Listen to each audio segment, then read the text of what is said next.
우리가 지난주까지 본 내용은 모세를 하나님께서 사용하셔서 하나님이 구원하시지만 모세는 하나님의 종이고 하나님의 메신저였죠.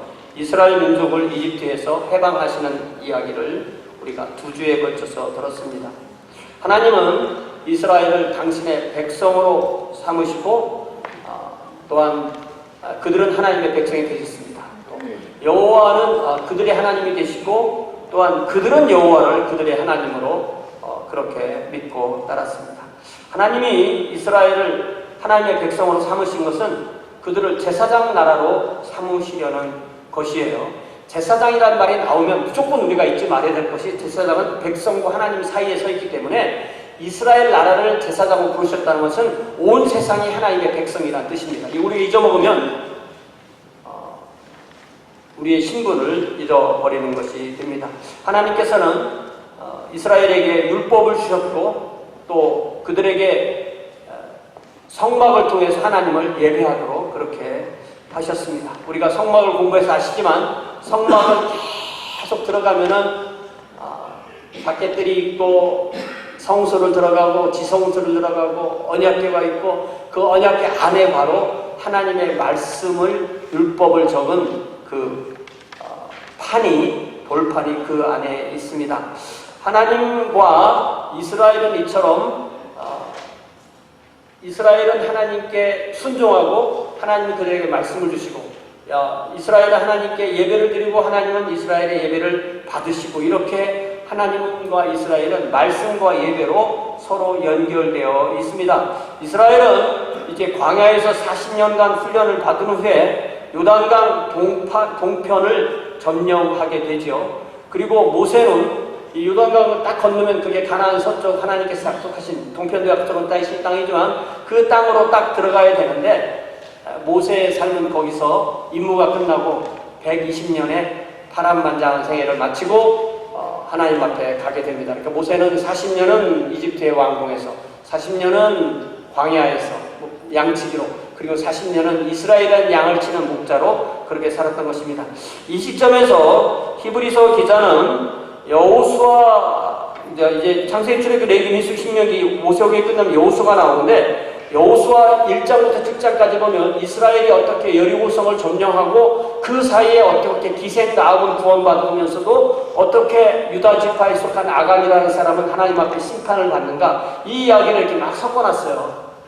그래서 오늘 우리가 읽은 이야기를 잘 보면 먼저 여리고 얘기가 나오다가 기생 나합 얘기 나오고 기생 또 나합 얘기 나오다가 여리고 나오다 이게 다 섞여 있습니다. 그래서 오늘 우리는 이 히브리서 그 본문과 함께 이 여호수아 1장부터 7장까지 말씀을 통해서 이 온전한 믿음, 하나님이 원하시는 온전한 믿음은 하나님께 온전한 헌신을 드리는 것으로 드러난다는 그런 말씀을 우리 함께 나누려고 해요. 여러분 함께 구약성경 여호수아를 펴보시기 바랍니다. 구약성경 여호수아가 어디 있냐면요, 창세기, 출애굽기, 레위기, 민수기 다음에 여호수아가 있어요. 민수기, 신명기 다음에 창세기, 출애굽기, 레위기, 민수기, 신명기를 모세오경이라고 하죠. 모세오경 다음에 여호수아가 있습니다. 구약성경 320면.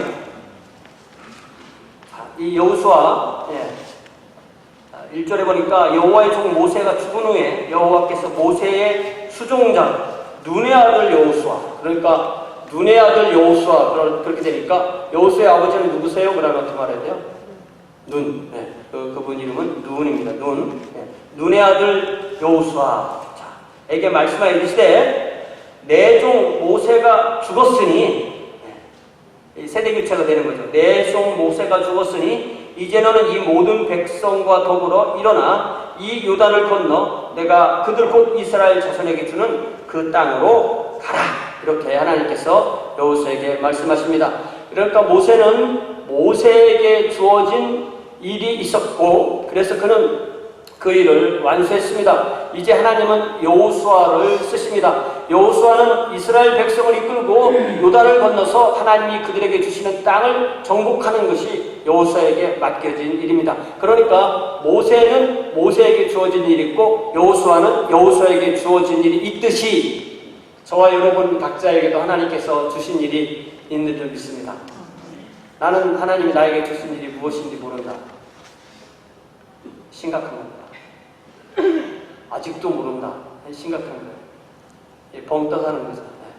모세에게는 모세의 일이, 여호수아에게는 여호수아의 일이, 저와 여러분 각자에게는 우리 주님께서 우리에게 주신 일이 있고 그 일을 우리의 삶으로 살 때 우리는 하나님과 동역하게 되는 줄 믿습니다. 하나님은 하나님의 일을 하시되 우리와 함께 일을 하기 때문에 우리의 삶 따로 하나님의 삶 따르면은 하나님 앞에 우리 드릴 게 없는 거예요. 내 삶이 하나님의 삶이 되게 하십시오. 내 삶이 하나님의 일이 되게 하십시오. 이제 하나님은 여호수아에게 3절에서 뭐라고 말씀하시냐면 내가 모세에게 말한 바와 같이 무엇을 준다고 그랬어요? 너희 발바닥으로 밟는 모든 것은 너희에게 줬다. 이게 무슨 말이에요? 하나님께서는 가나안 땅을 다 주셨다고 하셨어요. 네, 다 주셨다고 그랬어요. 하나님의 뜻은 저 북쪽 유프라테스강 끝에서부터 이 남쪽 이집트로 가는 입구까지 이 전체 땅을 하나님이 다 주시는 것이 하나님의 뜻입니다. 그런데 그것이 실제로 실효가 이루어지는 것은 이스라엘 자손에 가서 그들의 발로 밟은 것. 아무 데나 밟을 수 있어요? 못 밟죠. 자기네 땅이 된 곳만 밟는다는 그런 뜻입니다. 하나님의 뜻은 이스라엘 전체에게 가나안 땅을 주시는 것이지만 그것이 이스라엘에게 현실로 이루어지는 것은 그들이 그 땅을 밟은 곳만 그들 땅이 되는 것입니다. 그들이 온전히 하나님께 헌신할 때 하나님의 뜻이 그들에게 이루어지는 것입니다. 하나님이 우리에게 주시는 것 중에서 우리가 우리의 발로 밟아서 얻은 것이 아니면 우리는 그것을 받아도 지킬 힘도 없고 또한 그것이 우리에게 오히려 복이 아니라 화가 되는 경우가 많습니다. 우리는 그것으로 인하여 오히려 죄악에 빠지고 패망의 길로 나아가게 됩니다. 그러니까 절대 여러분 두 가지 하지 말아야 할 것이 뭐냐면 첫 번째 도박입니다. 도박하지 마세요. 도박을 왜 하지 말라고 하겠어요? 돈 딸까 봐 하지 말라는 거예요. 돈 주고 오면 착한 일 한 거예요. 돈을 딸까 봐. 따면 절대 못 끊는 겁니다. 그리고 또 하나 뭐예요 그러면?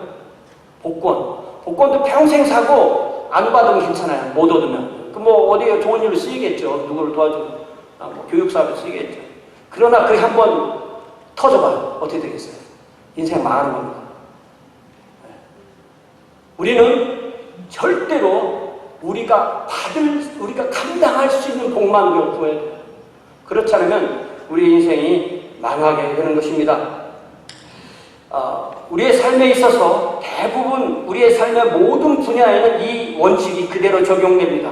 하나님 우리가 건강하게 사는 게 우리의 하나님의 뜻입니다. 그러나 우리가 그 건강을 건강을 유지하고 지켜야만 그 건강이 있는 거죠. 재산도 마찬가지예요. 또 학생들나 또 우리 연구하신 분 공부하는 것도 마찬가지입니다. 직장도 마찬가지입니다. 대인관계도 마찬가지입니다. 하나님의 모든 복은 하나님 우리에게 주시기를 원하시지만 그것을 우리가 받아서 그것을 누릴 수 있는 능력, 지킬 수 있는 능력이 있을 때 그것이 우리에게 진정하게 복이 된다는 사실을 우리는 압니다. 그걸 통해서 우리가 믿고 받고 헌신하고 그리하여 하나님께 영광을 돌리게 되는 것입니다. 오늘 우리가 이 여호수아 1장부터 7장까지를 볼 때 믿음과 헌신, 우리가 하나님께서 우리에게 믿음을 주셨다면 하나님 우리에게 원하시는 것은 어떤 부분적인 헌신이 아니라 전적인 헌신을 하나님께서 원하신다는 이 말씀을 함께 듣도록 하겠습니다. 자, 이제 하나님은 여호수아를 대표로 세우셔서 다시 그에게 당부의 말씀을 하시는데 여호수아 1장 8절, 굉장히 유명한 말씀이죠. 우리 여호수아 1장 8절 같이 한번 읽어볼까요? 시작! 이 율법책을 내 입에서 떠나지 말게 하며 주야로 그것을 묵상하여 그 안에 기록된 대로 다 지켜 행하라. 그리하면 내 길이 평탄하게 될 것이며 내가 형통하리라.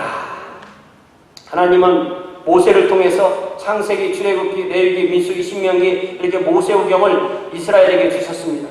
이스라엘은 그 말씀을 제사장들이 읽어주면 그 말씀을 제사장은 읽고 백성은 듣고 그래서 그 말씀을 들을 때마다 머릿속에 집어넣고 또 입으로 다시 낭송하면서 그 입에서 떠나지 않게 하고 주야로 그것을 묵상하고 그 안에 기록된 대로 다 지켜 행하면 그러면 하나님의 복이 그들에게 실제로 임하게 되고 그리하여 평탄하고 형통한 삶을 살게 된다고 하나님은 약속하십니다. 성경에는 무수히 많은 약속이 있지만 그 모든 약속에는 조건이 있고 그 조건을 이룰 때 그 약속이 우리에게 임하는 것입니다. 우리가 하나님의 말씀을 읽고 묵상하는 것에서 그치지 않고 우리의 생각이 하나님의 말씀으로 변하고 우리의 행동이 변하고 하나님의 뜻이 우리의 삶을 통해서 드러날 때 그때 우리의 삶이 형통하고 평안하게 되는 줄로 믿습니다. 이제 여호수아 2장에 보니까 여호수아는 시딤에서 여호수아 2장 1절 보니까 시딤이라는 곳에서 두 사람의 정탐꾼을 여리고 구합니다.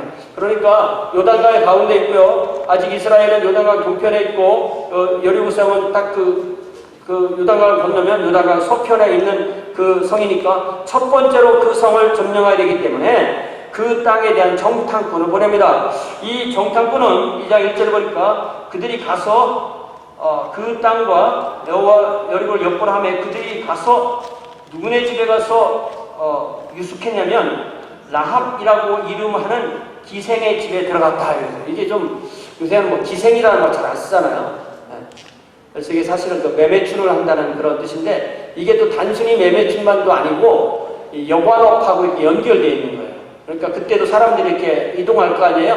나름대로 또 여관업이라는 게 있을 거 아니에요? 그것으로 연결된 그 사람의 이름이 바로 이 라합이었습니다. 근데 이 이스라엘 쪽에서 사람이 와서 라합의 집에 묵었다라는 소식이 이 여리고의 왕에게 들린 거예요. 그래서 여리고 왕은 라합의 집에 사람을 보내서 그 정탐꾼들을 찾게 합니다. 그런데 라합이 모든 것을 다 꿰뚫어 보는 능력이 있는 거예요. 왜냐하면 그 여관업을 하니까 이 뉴스에 밝은 거죠. 이스라엘이 지금 왔다는 걸 알기 때문에 이 사람들이 그곳에서 온 사람이라 알고 얼른 그 사람들을 지붕으로 데리고 올라가서 그때의 집들은 지붕이 평평해요. 지붕에 올라가서 이 대마초 말하는 그 삼이에요. 아마 그거 대 뒤에다가 딱 숨겨놓고 이 사람을 찾는 사람들이 오니까 지금 우리 집에 왔긴 왔는데 바로 나갔다. 그러니까 조금 빨리 따라가면 잡을 수 있을 거다 라고 명백하게 거짓말을 하고 딸려 보내고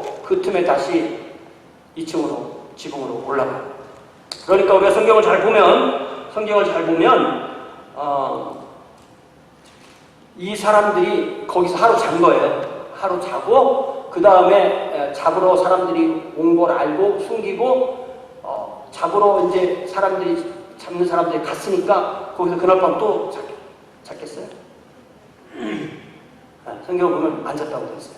그날 밤에 또 이 정탐꾼도 보내는 것입니다. 왜냐하면 잡으러 갔다가 못 잡으면 다시 라합의 집에 올 거 아니에요.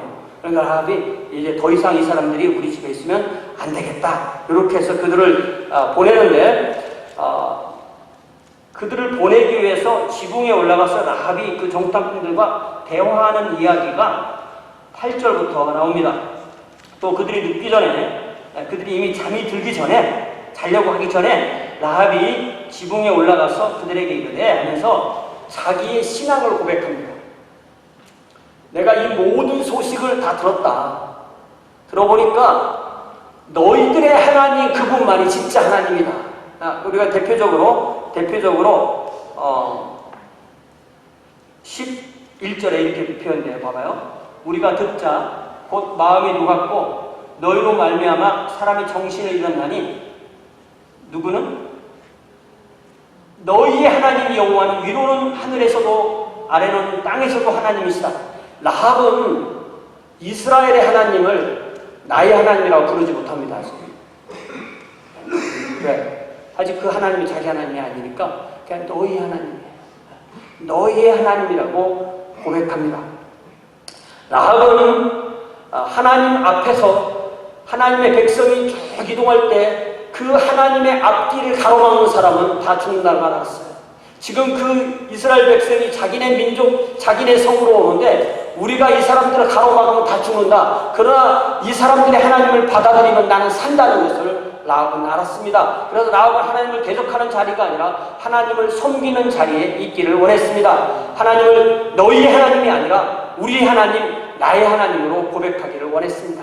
그래서 라합은 먼저는 정탐꾼을 숨겨줬고 그들의 생명을 지켜주었습니다. 이제 라합은 자기가 그들을 선대한 것처럼 자기의 부모 형제와 그들에게 속한 모든 사람을 살려달라고 간청합니다. 정탐꾼은 이제 이 라합의 집에 구원할 것을 약속합니다.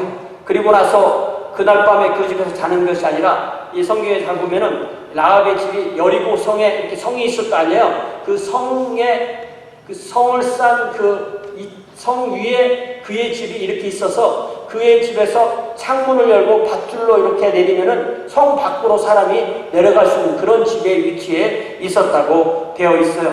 그래서 성벽 위에 있던 자신의 집 창문에서 밧줄 내려서 정탐꾼을 자기 집에서 떠나게 하는 그런 일을 합니다. 그러면서 라위 말하기를 당신이 우리 집에 있어도 잡히고 지금 가서 바로 강을 건너도 잡히니까 숲으로 도망가서 3일을 조용히 있다가 아무도 찾는 사람이 없으면 그때 강을 건너가라고.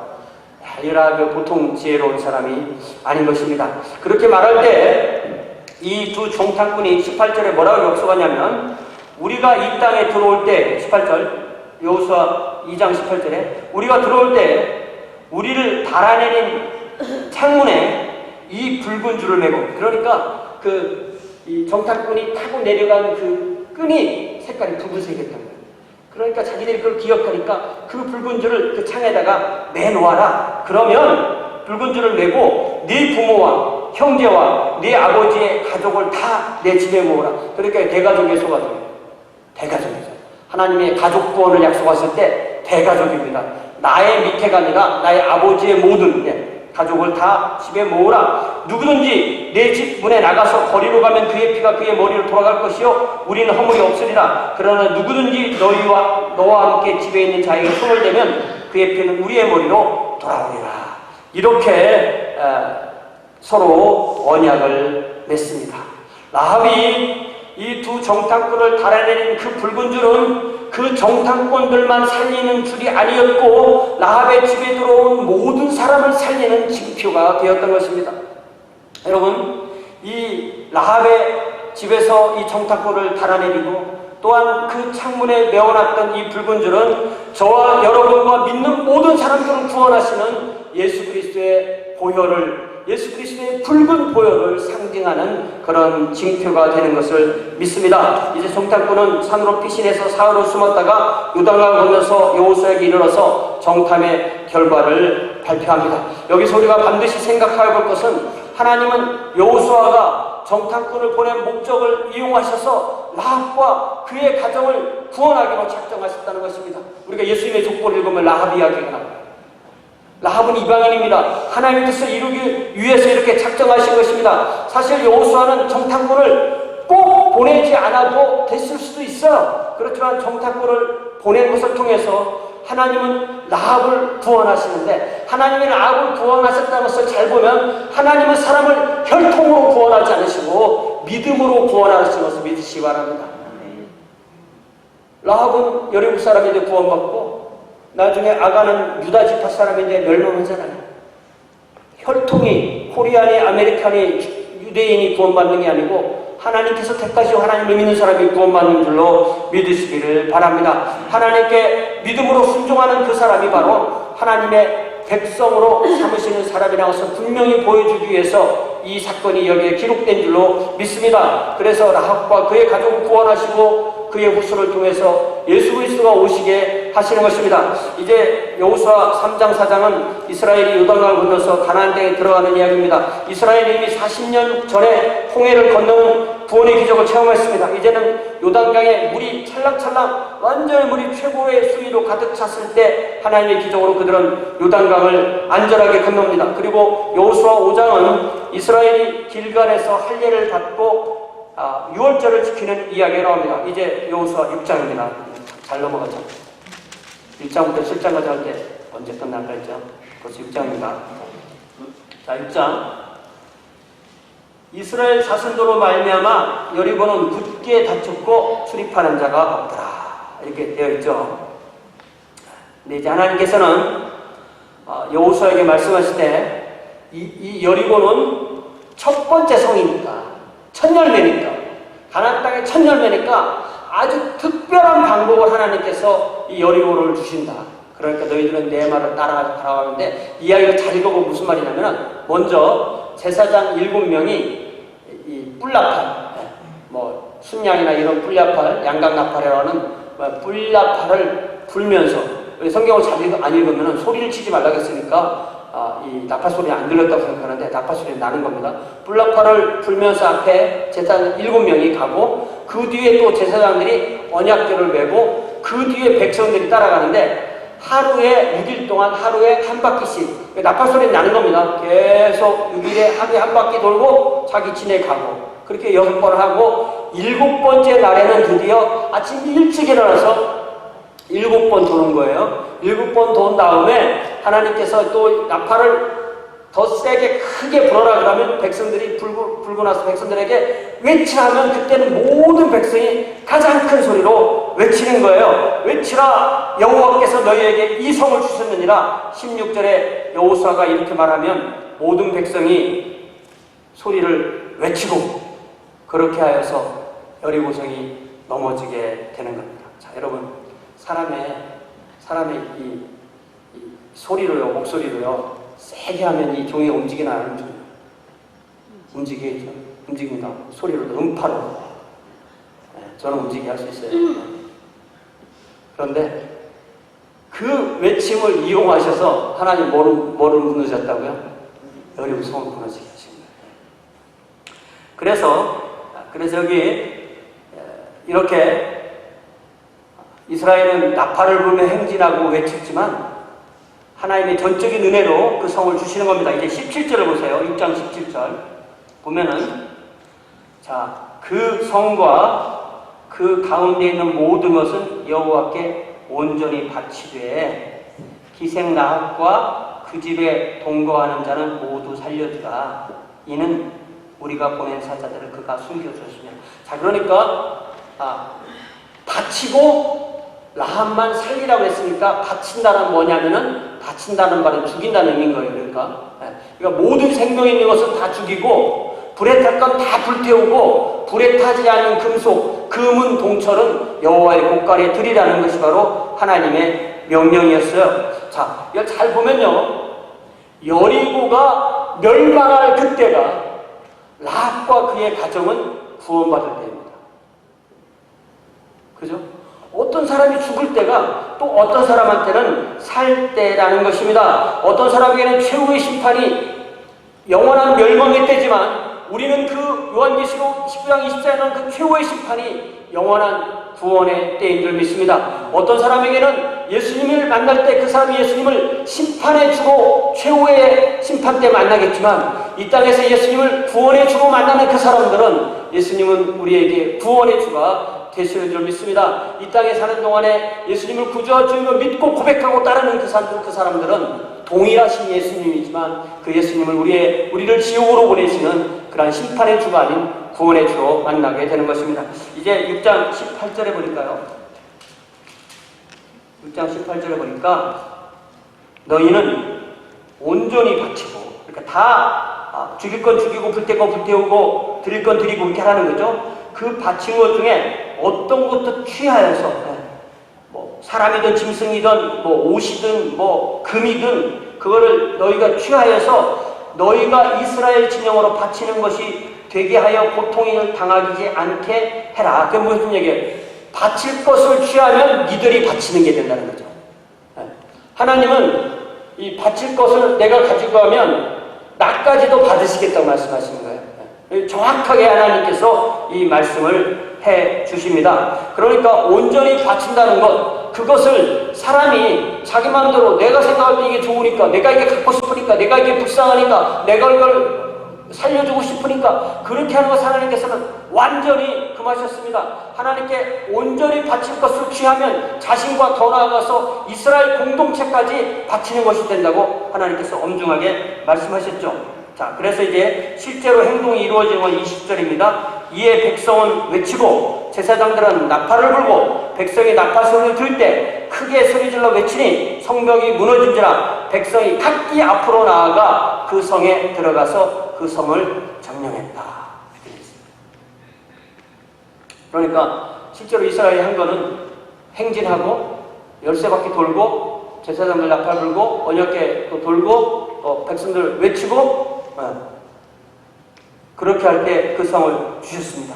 바로 이것을 히브리서 기자는 믿음으로 7일 동안 여리고를 도니 성이 무너졌다 이렇게 말합니다. 여리고는 그러니까 여리고 성 자체는 군사력으로 무너진 것이 아닙니다. 그럼에도 이스라엘은 믿음으로 여리고를 돌고 나팔을 불고 고함을 질렀고, 그래서 여호수아 6장 21절에 보니까 그 성에 있는 모든 것을 온전히 바치되 남녀노소와 소와 양과 나귀를 칼날로 면제하였다. 그러니까 여기 21절에서 1차로 바친 것은 생명 있는 것을 하나님께 바쳤다는 그 뜻입니다.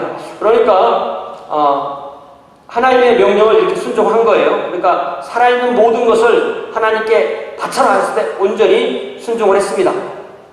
자, 이제 22절에 보니까 여호수아가 그 땅을 정탐한 두 사람에게 이르되 그 기생의 집에 들어가서 너희가 그 여인에게 맹세한 대로 그와 그에게 속한 모든 것을 이끌어내라.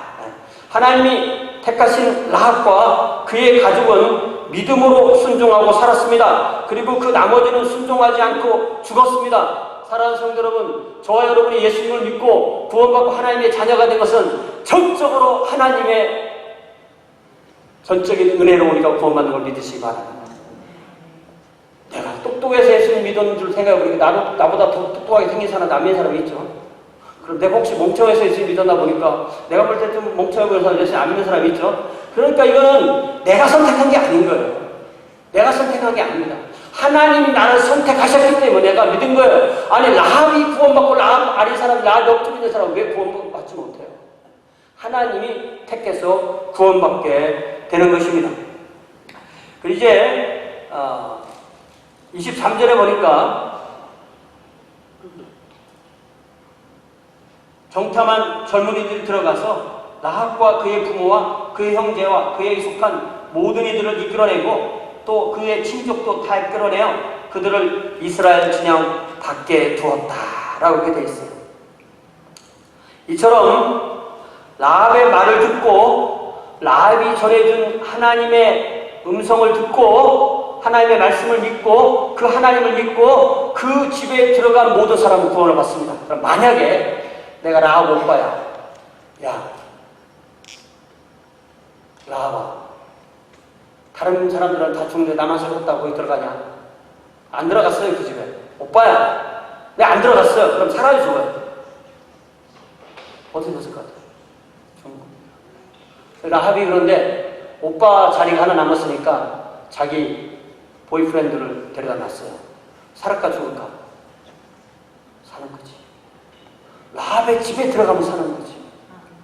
마치 노아가 방주를 짓고 자기 새아들과 자기 부인과 자기 새 며느리를 데리고 탔을 때 그 노아의 방주에 타는 그 사람은 사는 것입니다. 마치 이집트에 죽음의 신이 올 때 그 가족을 위해서 양을 잡고 그 양을 먹고 그 피로 설주와 인방에 바른 그 집 안에 있는 그 사람이 사는 것처럼 마치 주 예수를 믿으라 그리하면 너와 내 집이 구원을 얻으리라는 말을 듣고 예수님을 구주와 주님을 믿고 또한 주님을 따랐던 빌립보 간수와 그의 모든 가족이 구원을 받았듯이 하나님은 저와 여러분뿐만 아니라 우리가 복음을 전해서 우리의 말을 듣고 또한 그 예수님을 따라오는 우리의 가족, 우리의 친구, 우리의 친지들을 구원하시는 것이 하나님의 뜻인 줄 믿습니다. 그렇기 때문에 하나님의 구원이 한 가정에 임하게 되면 그 사람으로 인하여서 그 모든 가족이 구원받게 되는 놀라운 역사가 이루어집니다. 노아의 가족이라도 방주 안에 타지 않았다면, 이스라엘 가족이어도 어린 양의 피를 바른 그 집안에 머물지 않았다면, 라합의 가족이어도 그 라합의 집에 머물지 않았다면, 빌립보 간수의 가족이라도 사도 바울의 복음을 듣지 않았다면 그들은 결코 구원을 받지 못했을 것입니다. 그러므로 우리는 먼저 우리가 예수님 믿고 구원받고 구원의 핵심 가운데 가장 먼저 우리의 가족, 친지, 이웃, 우리의 영향력이 닿는 그 사람부터 시작해서 땅끝까지 주의 복음을 전하는 것이 우리의 삶이 되어야 되는 줄 믿습니다. 자, 이제 24절, 6장 24절을 보세요. 그걸 보니까 그 다음에 무리가 그 성거, 그 성이니까 여리고죠. 그 가운데 있는 모든 것을 불사르고 은금과 동철기구는 여호와의 집 곳간에 두었다. 이렇게 이게 세 단계로 되는 거죠. 첫 번째는 생명, 두 번째는 불태우고 마지막으로 금은 동철은 여호와의 곳간에 드리는 요 3단계로 이게 되는 것입니다. 이것이 그러니까 지금까지 우리가 읽어볼 때 6장까지 읽어보니까 아무런 문제가 없는 거예요. 라합 구원받고 모든 거 하나님이 시킨 대로 다 된 것 같아요. 7장을 보세요. 7장. 7장을 보니까 1절에 보니까 이스라엘 자손들이 온전히 바친 물건으로 말미암아 범죄하였으니 이는 누가? 유다 지파 세라의 증손 삽디의 손자 갈미의 아들 아간. 이 사람은 왜 이렇게 자세하게 이름을 소개하고 있어요? 가문의 영광을 위해서, 가문의 영광이 받는 말이죠. 멸문지와 그걸 위해서 이 사람 이름을 이렇게 자세하게 써온. 아간이 온전히 바친 물건을 가져갔습니다. 여호와께서 이스라엘 자손들에게 진노하십니다. 그래가지고요, 이제 그 다음 성이 베델인데 베델에 갔다가 36명이 죽습니다. 그러니까 아간이 자기가 하나님의 말씀을 순종하지 않으니까 자기뿐만 아니라 벌써 아간으로 인해서 이스라엘 공동체가 36명이 죽게 되는 일이 벌어지게 됩니다. 그래서 하나님은 여호수아 그 백성에게 뭐라고 말씀하시면 7장 12절에 11절부터 보면 이스라엘이 범죄하여 내가 그들에게 명령한 나의 언약을 어겼으며 또한 그들이 온전히 바친 물건을 가져가고 도둑질하며 속이고 그것을 그들의 물건 가운데 두었느니라. 그러므로 이스라엘 자손들이 그들의 원수 앞에 능히 맞서지 못하고 그 앞에서 돌아섰나니 이는 그들도 바친 것이 됨이니라. 바친 걸 가져가면 바친 게 되는 거라고 했죠. 하나님께 드릴 것을 자기가 가져가면 자기를 하나님께 드려야 된다는 거죠. 만약에 죽일 거면 너도 죽는 거고 하나님 앞에 바칠 거면 너도 바쳐진다는 그런 말씀이죠. 자, 그 온전히 바친 물건을 너희 중에서 멸하지 아니하면 내가 다시는 너희와 함께 하지 아니하리라. 이렇게 하나님께서 말씀하십니다. 얼마나 준엄한 하나님의 말씀입니까? 하나님께 바쳐진 것, 하나님의 것을 사람이 취했을 때 그 사람이 하나님께 온전히 바쳐지게 되는 것이 하나님의 준엄한 뜻입니다. 그래서 결국 아간은 발각되고 말았고요. 그가 훔친 것을 고백하길 뭐라고 보니까 21절을 보니까 이게 이런 게 이렇게 탐이 나나요? 내가 노력한 물건 중에서, 그러니까 각자 이제 자기가 받은 것 중에서 태울 건 태우고 여호와께 드릴 건 드려야 되잖아요. 그런데 시날산이, 시날이 어디냐면 오늘날 이라크입니다. 이라크에서 온 아름다운 외투, 그러니까 무슨 모피나 이런 되겠죠. 아름다운 외투 한 벌, 또 은 200세겔, 또 금 50세겔, 그걸 모아서 그걸 갖다가 자기 장막이 이제 바닥이 흙이니까 거기를 파고 거기다 감췄다고 이렇게 고백하게 됩니다. 제가요 30년쯤 전쯤에 홍콩 이런 데를 관광을 갔는데 갑자기 사람들이 막 그 파란 돌로 만들어 놓은 비치 이런 거 그런 거 막 사더라고요. 막 선물한다고. 근데 갑자기 막 나도 사고 싶은 거야. 돈도 없는데. 그래서 사람들이 저런 게 사고 싶은 마음이 생기는가 보구나. 그때 처음 알았어요. 제가 별로 그런 탐심이 없는 사람인데 이 아간이 그런 탐심이 생겼다는 거예요. 근데 아간의 그 탐심은 자신을 죽이고 자기 가족을 죽이고 이스라엘 백성을 죽게 하고 자신의 모든 가족을 불로 사라지는 그러한 죄가 되었던 것입니다. 사랑하는 성도 여러분, 우리가 믿음이 있다면 하나님은 그 믿음을 온전한 헌신으로 순종하기를 원하십니다. 하나님께 온전히 드리고 바치는 믿음은 우리 자신의 마음부터 우리 자신을 하나님께 드리는 거예요. 여러분 잘 생각해 보면요, 하나님께서 이스라엘에게 여리고를 주시는 날, 여리고가 온전히 멸망하고 바쳐지는 그날이 오히려 이방인이었던 라합은 구원받고 라합과 그녀의 모든 가족은 하나님의 은혜로 구원받는 날이겠지만, 오히려 그 동일한 사건으로 인해서 이스라엘 사람이었고 유다 지파의 사람이었지만 그 아간은 자신도 죽고 자신의 가족도 죽고 모든 재산이 불타고 그로 인해서 36명의 또한 이스라엘 사람들이 죽게 되는 그 멸망을 당하게 되는 사람이 되었습니다. 그래서 사도 바울은 우리에게 뭐라고 권고하냐면, 그러므로 형제들아 내가 하나님의 모든 자비하심으로 너희를 권하노니 너희 몸을 하나님이 기뻐하시는 거룩한 산 제물로 드리라. 이는 너희가 드릴 영적 예배니라. 이는 너희가 드릴 합당한 예배니라라고 말씀하십니다. 그러므로 우리 누구 편에 서야 되겠어요? 하나님 편에 서야 되겠죠. 누구 편에 서야 되겠습니까? 아간 편에 서실래요? 라합 편에 서실래요? 죄와 사탄의 편이 아니라 의와 하나님 편에 섭시다. 우리의 모든 몸과 우리의 마음과 모든 것을 하나님께 마음으로부터 드립시다. 이럴 때 우리가 하나님께서 기뻐하시는 하나님의 종, 또한 하나님께서 기쁘게 받으시는 그러한 하나님의 자녀들이 되는 줄로 믿습니다. 이 한 주간에도 이렇게 믿음으로 온전히 헌신하며 또한 하나님 편에 서서 하나님을 드러내는 저와 여러분 될 수 있기를 주님의 이름으로 축원합니다. 함께 기도하겠습니다. 사랑의 아버지 하나님, 여리고가 멸망하는 날이 라합에게는 구원의 날이었지만 또한 그 구원에 아간은 참여하지 못하고 오히려 멸망당한 것을 보았습니다. 주님, 우리도 주님 편에 서게 하시고 의의 편에 서게 하시고 또한 주님께 온전히 드리며 또한 주님께 온전히 헌신할 수 있는 귀한 주의 자녀들로 이 한 주간의 삶도 인도하여 주시옵소서. 예수님의 이름으로 기도하옵나이다.